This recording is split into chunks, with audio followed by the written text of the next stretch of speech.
Did Solomon interact with demons?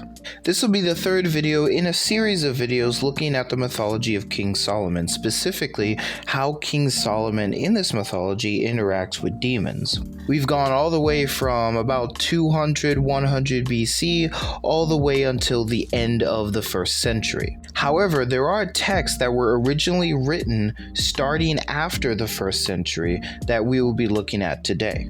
In particular, we will be looking at the Sefer HaRazim, or the Book of Mysteries. This is a Jewish magical text that was written around the 3rd or 4th centuries.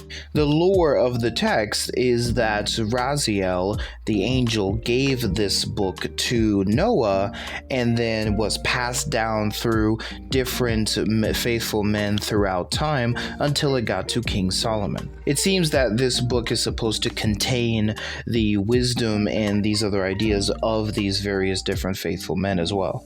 The text says that this book was passed down generation by generation until Solomon the king arose, and the books of the mysteries were disclosed to him, and he became very learned in the books of understanding, and so ruled over everything he desired, over all the spirits and the demons that wandered in the world. And from the wisdom of this book he imprisoned and released, sent out and brought in, and built and prospered. I find this text to be really interesting for a couple reasons, one of them being the source of wisdom itself. In the Bible and in the Wisdom of Solomon, the deuterocanonical or apocryphal text of about the 2nd or 1st century BC, the wisdom that Solomon gained comes directly from God. And in the Wisdom of Solomon, this seems to entail knowledge of spirits. In Josephus's Antiquities, this wisdom that is used to manipulate the demonic also comes directly from God.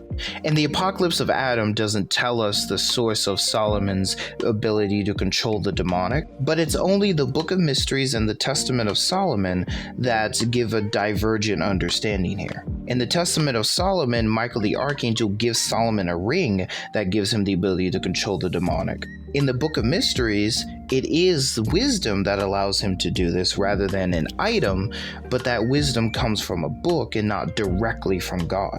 This is also a quick side tangent, but it's also interesting because a lot of Jewish texts, and I would argue the Old Testament, associates wisdom with Torah. Basically, if you want to follow the way of wisdom, you look at the Torah or the law.